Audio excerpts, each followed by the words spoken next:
an incendiary video. If you're ready to be offended, snowflake, then keep watching. I've been a long-time Marvel fan since pretty much the first Iron Man movie came out. Tony Stark exploded onto the screen with his ne'er-do-well attitude and his 3D glasses, and I was hooting and hollering in the theater like you wouldn't believe. I watched every Marvel movie that came out from 2008 to 2015 like I was being paid to. Every time a new movie dropped, I'd be like in the theater with my fuck off huge popcorn and my giant Diet Coke like, let's go, bitch. The one I didn't see was Captain America, which is funny. I didn't get the memo about the first Avenger. Like, I watched him in, Avengers, and I was like, this fucking square, this dude in his gay-ass uniform. It wasn't until The Winter Soldier came out that I realized, like, how amazing Steve Rogers is. So he's my ride or die, obviously, because I keep making stuff about him. Thor, loved it. Ant-Man, he's my guy. Guardians of the Galaxy, horrible, just awful. Avengers, all of them were garbage. But you know what? I watched them all in the theater because I was a Marvel geek. Even up till last year, I was like gobbling down those Marvel movies. The joke I made for this section was really awful and I'm not going to repeat it. I've seen the majority of films from stage 1, 2, and 3, even films I thought I'd never care about. I've watched WandaVision, Falcon and the Winter Soldier, and Loki, and even enjoyed some of them, even if it was like a year later than everybody else. But I can't do it anymore. The last film I saw was Ant-Man, and that really sealed the deal for me. It even had Catherine Newton as Cassie, who is arguably my favorite actor. And it still sucked major shit. Aside from like 3-ish, maybe, truly great films and WandaVision, the whole thing needs to be put to death like a lame horse. Like, can we just take it out back and shoot it already? Hi, hello, how are ya? You're watching Orbini TV with me, your host Orbini. This episode is going to focus on why the MCU is shit garbage trash. We'll discuss how the films have turned into boring cash grabs, the death of artistic integrity, and how the MCU as a whole is just propaganda for the US government and the American military-industrial complex. All of this will culminate in the opinion that no, we don't need more Marvel movies, and you can feel free to agree or disagree with me in the comments, and I will feel free to delete the ones I don't like, especially ones about my appearance. Like, come on, just come on. I look great. I look amazing. Ant-Man Quantumania made this very clear to me, that the movies are now just boring cash grabs. I watched the movie thinking it had so much potential, but all they wanted to do was have some funny little guys make jokes. Yes, Ant-Man is the funniest franchise in the MCU, but half the movie is about a genocide, so I don't think the writers got the memo. Maybe I hated this movie because the characterization was bad. Maybe I hated it because it employed 2 actors accused of violently assaulting their romantic partners, one of which paid a $100,000 out-of-court settlement claim. Because it's 2023 and people act like the worst offense you can make is derailing a cis straight male actor's career trajectory. So let's talk about Ant-Man. There were quite a few storylines in this film, and the 3 main ones that I want to talk about are Janet Van Dyne's return to the normal world and her trauma at being in the quantum realm, and also setting Kang free, Scott's relationship with his daughter Cassie as she wants to be an Ant-Man, and also Scott taking it easy as he no longer feels the need to be an Avenger. This film also expands on Kang the Conqueror, who was a selling point in this film in the lead up to the Kang dynasty, I'm pretty sure. But the actor has since been convicted of assaulting his girlfriend, so Marvel have dropped him from the series. Great. Now do the rest of them. In my opinion, Ant-Man was a total mess. None of the jokes landed for me. They relied too heavily on wacky humor instead of setting up long-term jokes with like genuinely funny actors like Michael Pena. And they failed to strike a balance between the humor of the Ant-Man series and the seriousness of Kang's genocidal regime. It was really a weird element to add to a Ant-Man film.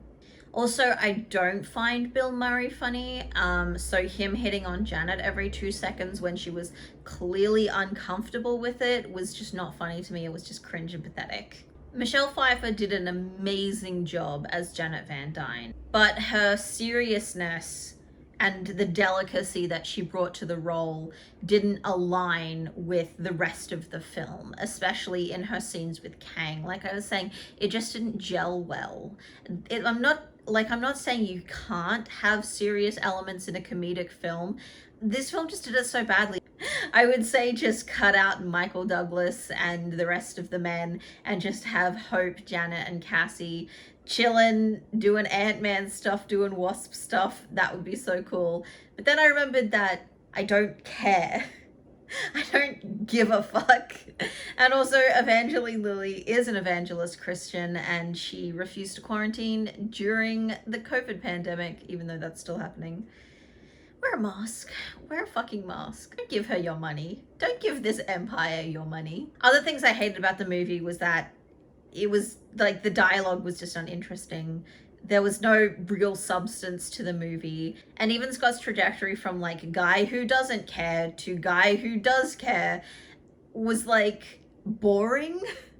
Like, didn't we already have that in the first Ant-Man film?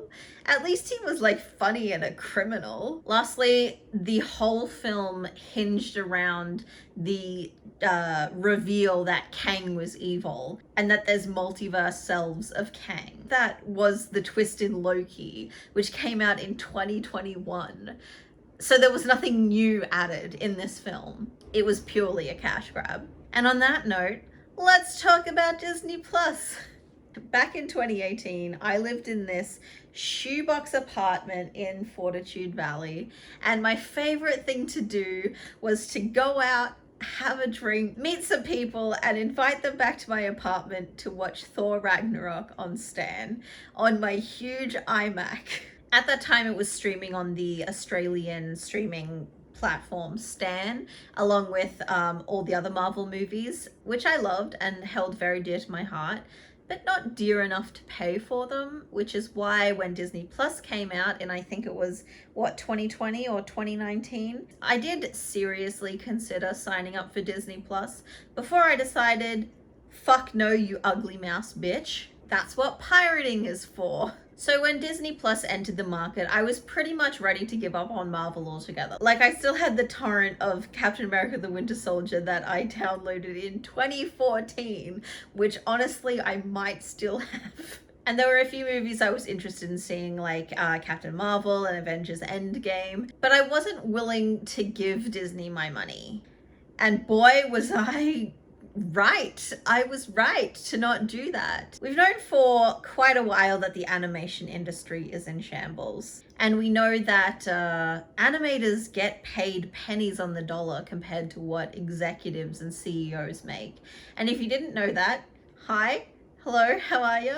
Welcome to the real world. Don't forget to grab your blankie and a copy of the Squid Game DVD commentary on your way out the door.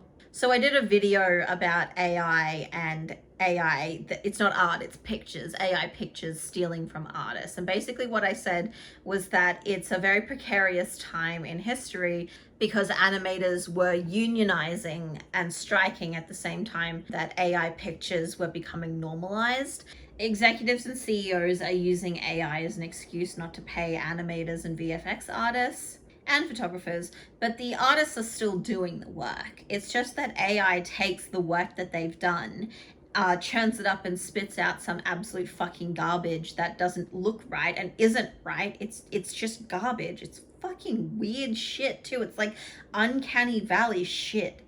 It's just, oh my God, I've seen AI pictures and they're just haunting. And the people using those AI pictures think that they don't need to credit the artists whose work went into creating those AI pictures, because how would they even know? AI scans the internet for things, and it will pick up everything that it finds. So there's actually no way to even know whose art it's stealing. It undermines the work that these artists are doing, the hours and hours they put into creating art, and doesn't pay them for it, while CEOs and executives like Bob Iger keep getting richer. Bob Iger, the CEO of Disney, is stepping down in 2026, and he's going to retire with a full pension, while VFX artist number 3 has to get hit by a bus just to make it to the end of the week. The sheer greed these bozos exude is astronomical. And the next thing I want to talk about is, you know how people running like Hulu and Netflix and Disney Plus and everything have said time and time again that the reason that shows get cancelled after 2 or 3 seasons is because no one watches them, that there aren't enough people watching and it's all our fault. Well, thanks to the creator of the original Daredevil Netflix series, Stephen DeKnight, we know that's not true. A new Daredevil series is coming to Netflix, again starring Charlie Cox, even though he's not blind, but it's going to be with an entirely new creative team and a new crew. Stephen DeKnight tweeted about the reason why Netflix is doing this and why they completely reboot series after canceling them a few years before is because it's an old Disney scam where they slightly rename a series to reset contract terms back to first season. It's important to know that as a series progresses, the crew and the cast get paid progressively more, so that by the time they hit season 4, for instance, they're getting paid significantly more than they were in the first season, which is normal and that's fine, and we should be paying creatives for their work. And there are contract terms that bump it up significantly after the show makes it past season 3. So in the eyes of people like billionaire Netflix CEO co-founder Reed Hastings, it's not worth it to continue a show after 3 seasons if it's not making like Game of Thrones or Stranger Things ratings. He did donate $120 million to Black college students to fund their scholarships. So I'm not saying that he's completely evil, but it is absolutely unethical to have $1 billion, let alone $5 billion. You don't get to $1 billion without killing a few people. Just ask Jeff Bezos. Billionaires get to be billionaires by overworking their employees and undercutting their salaries. Do that with 100,000 people and you'll be a billionaire too. Just disgusted with this whole industry, so let's move on to something I'm also disgusted by. The death of artistic integrity. Avengers Endgame is probably the worst movie I have ever seen. I haven't seen the Tommy Wiseau film, but trust me, there's nothing better than people doing something they love, even if they're doing it badly, as opposed to an overpaid cast and an underpaid crew working together so seamlessly to create something that they fucking hate. They must have hated it, because how else would it have turned out so bad? It is absolute garbage devoid of artistic integrity. Okay, maybe I'm being too harsh on the movie. Natasha was great. Oh wait, they killed her permadeath style. Thor was awesome, his old lovable self.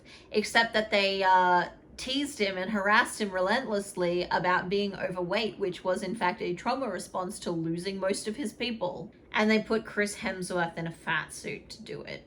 But Bruce learned to love himself. Again, he was treated terribly by everyone in that movie. But Ant-Man was funny.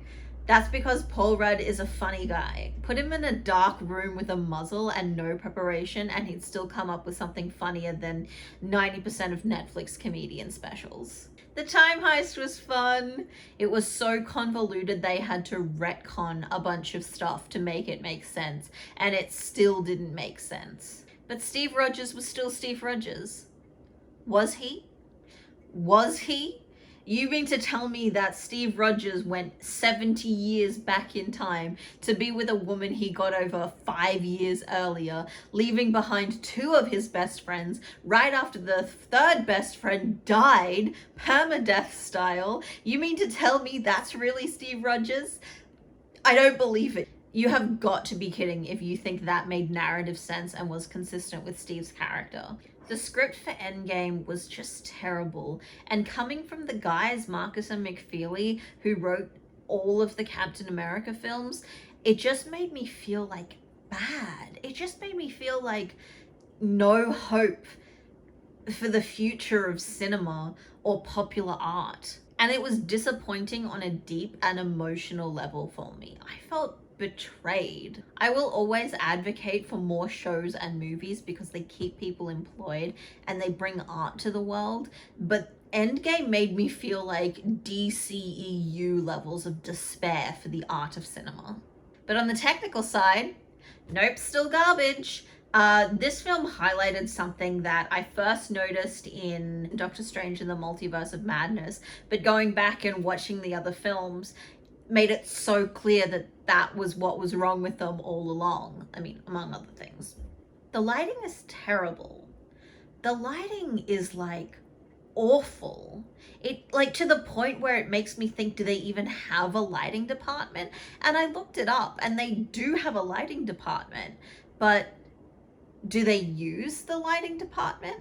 Like, lighting is a really like necessary thing for a film. Just imagine if you went to a music concert and the lights didn't work. So the band would be up on stage playing and you could hear Ray Toro's amazing ear-splitting guitar solos, but you couldn't see him and you couldn't see Gerard Way's luscious calves. You'd probably want your money back, right?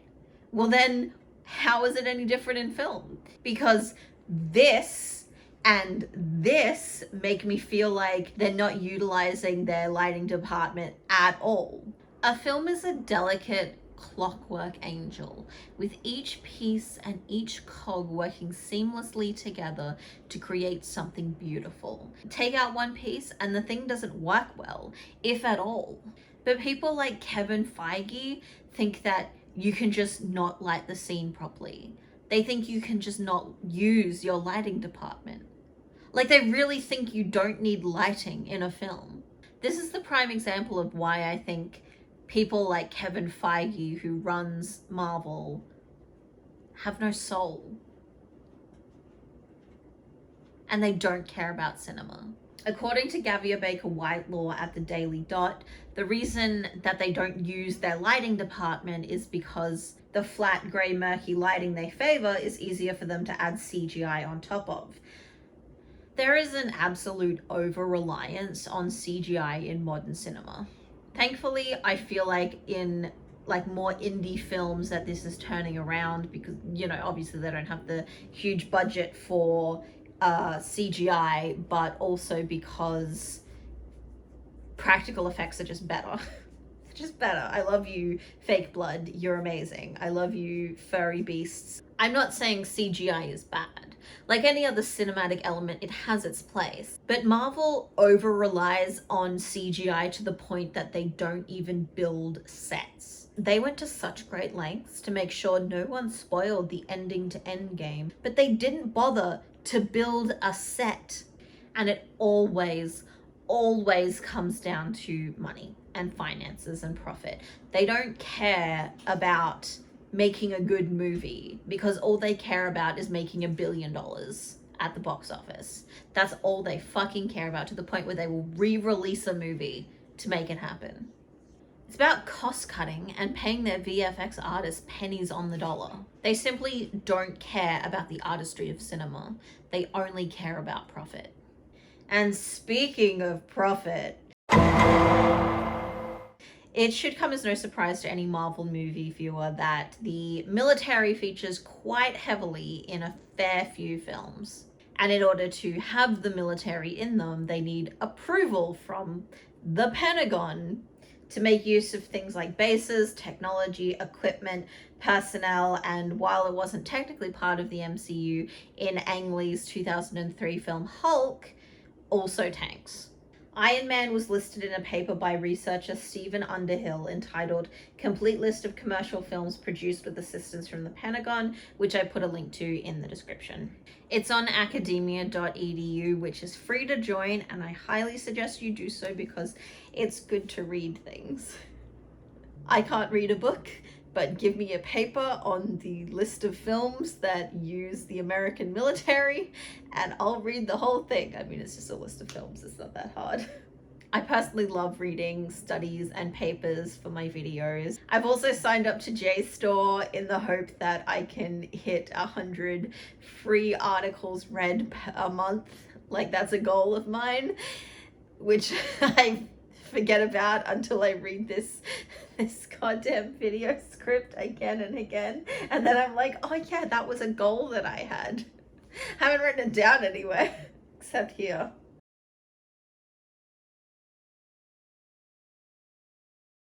Even though Iron Man critiques war in Southwest Asia, which is currently undergoing a genocide and significant political upheaval, it isn't critical of the US military.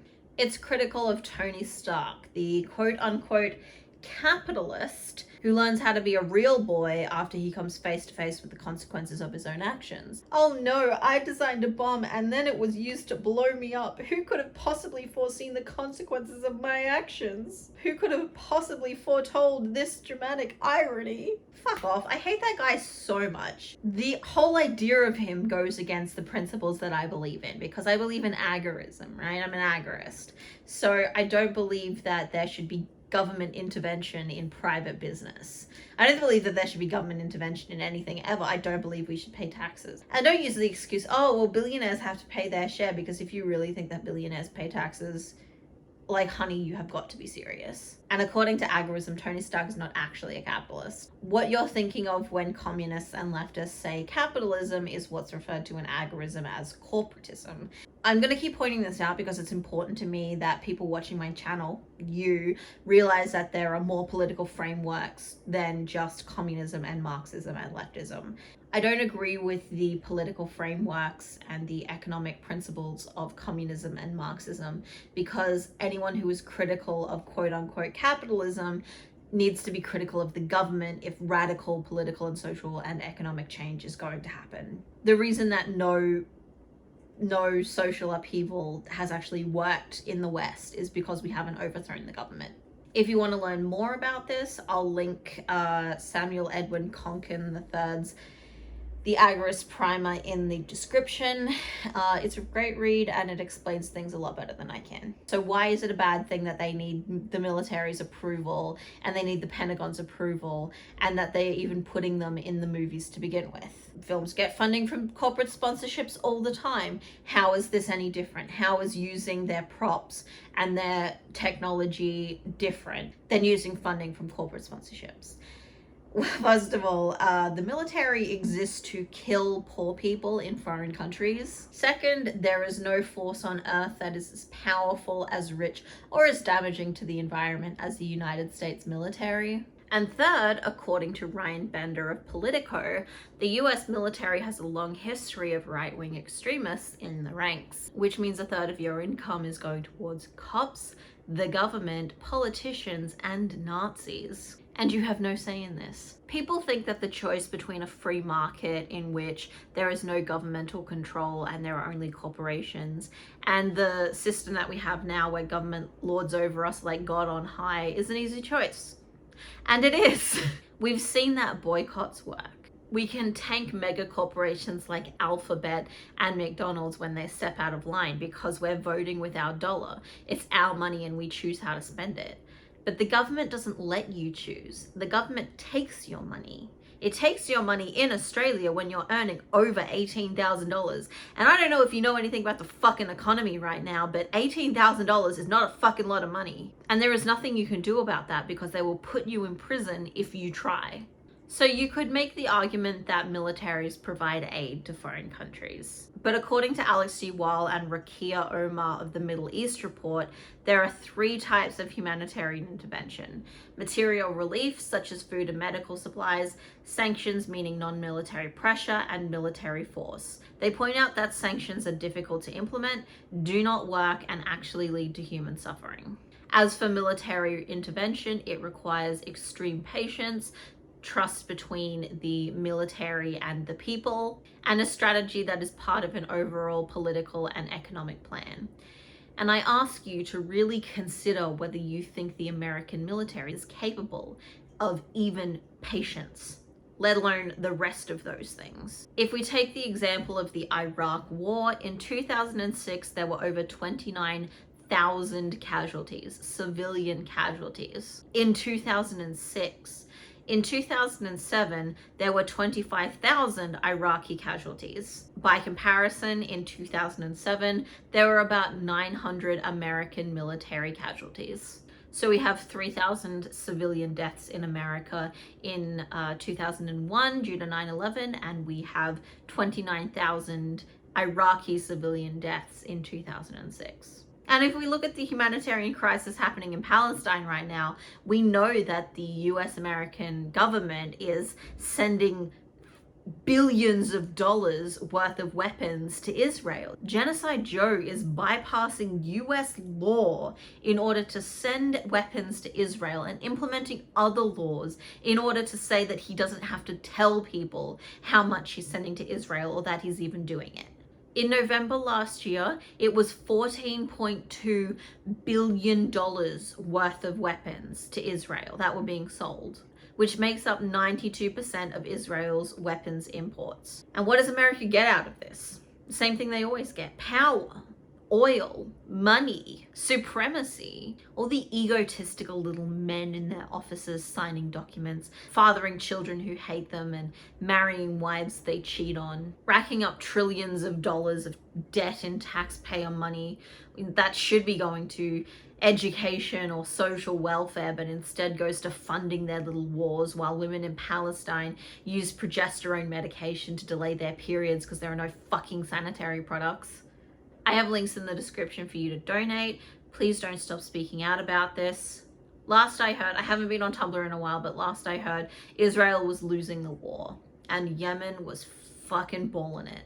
So good luck to Palestine and good luck to Yemen. So that's not to say that no charity works. The thing you should be doing is donating to charities that are actually on the ground with the people, as opposed to, say, Australia dropping massive crates of bullshit on Yemen's doorstep. I had a whole rant about the UN. I think I alluded to this in a different video, but I can't be bothered right now.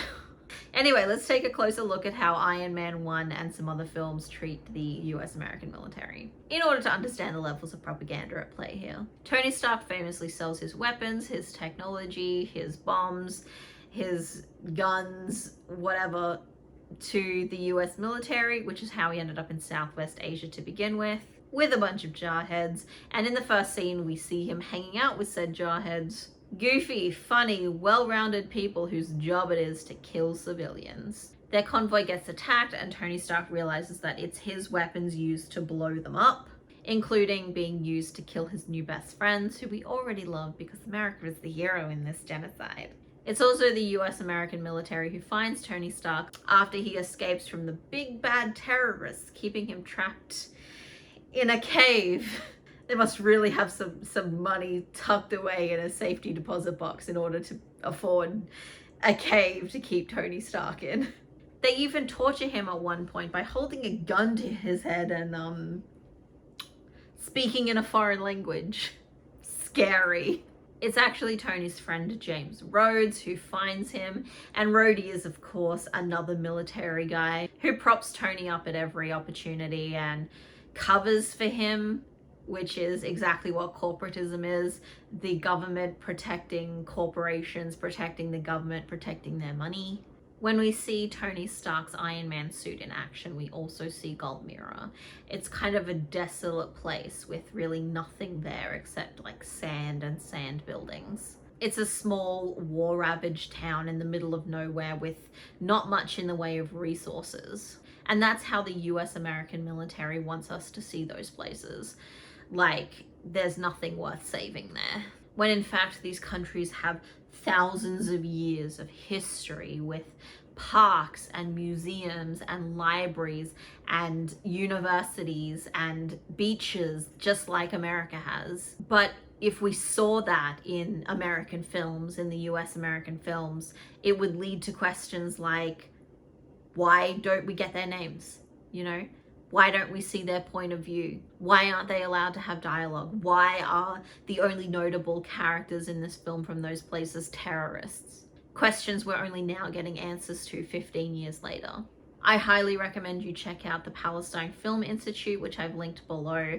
It every week it showcases a new film that you can just watch on their site. I promise you these films are just as rich as anything you'll find in your home country. As Siddhant Adlakar says in their Slash Film article, the film's geopolitical backdrop, proxy wars, a destabilized Middle East, and America's general military-industrial complex is framed only as a product of private capitalism and foreign militia, rather than US government policy, let alone policy that Stark enables. In the Marvel Cinematic Universe, violence is something the US military merely responds to, rather than something it creates. Captain America: The Winter Soldier, yes, I'm coming for my own boy, was the third MCU film to be partially funded by the Pentagon. You know how I feel about Captain America: The Winter Soldier. You know that I feel like it's elevated above an MCU film into actual art. And it's been my favorite film of all time for a decade now.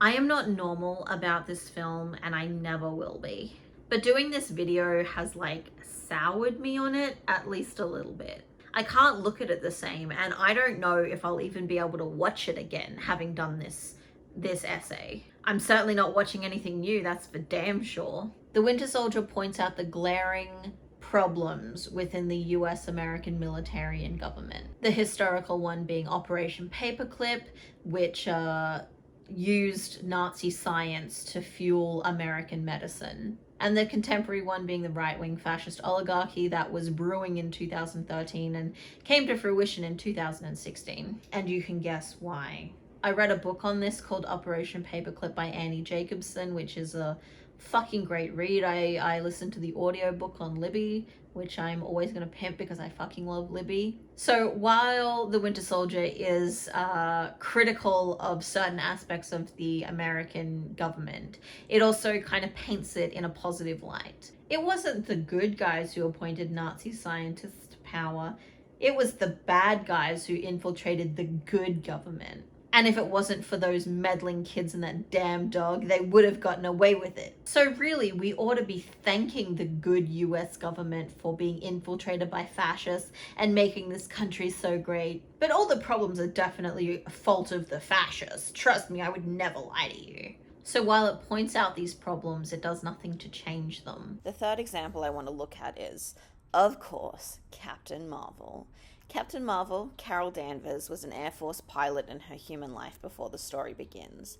The movie devotes a shitload of time to her life as a pilot, including her relationship with her wife and fellow Air Force pilot, Maria Rambeau. Since there is ample use of actual Air Force technology in planes, you have to assume that they got permission, like all the other films did. Well, not only that, but Brie Larson did a significant amount of training with the Air Force for this role. She posted about it on her Instagram. She answered questions from Air Force people, and in an interview with Jimmy Kimmel, she revealed that she was given a call sign, which is like a nickname that Air Force pilots give each other. She posted about the death of one of the pilots from the base she trained on, calling him brother. She spent a lot of time with these people, but not only that, there was a lot of press about it as well. So much of the press around this movie was like, yeah, women, they can do everything that guys can. But what it amounted to was women can kill poor people in foreign countries just like guys can, which is exactly what happened in Iron Man 1. So really nothing changed in that entire decade. Like, this movie is the most blatant military propaganda of them all, and also the most sapphic Marvel movie. Like, we've come a long way from Stan Lee and the original Marvel comic guys writing military propaganda to help Jewish people in World War II, but in a lot of ways, we've, come nowhere at all. As Joshua Christian McCoy from Game Rant says, Marvel creates stories that are almost always influenced by the ideals of American exceptionalism and military strength. I'm making it my new personality trait as a recovering Marvel-holic to hate on Marvel. That's it. I hate Captain America: The Winter Soldier. I promised on my community tab that I would talk about my new Notion template, but I've recently just done a video on my Strawberry Creations channel about that Notion template. So you can actually go watch that because it will be live by the time this video goes live. And I'll put it in the cards. Okay, bye.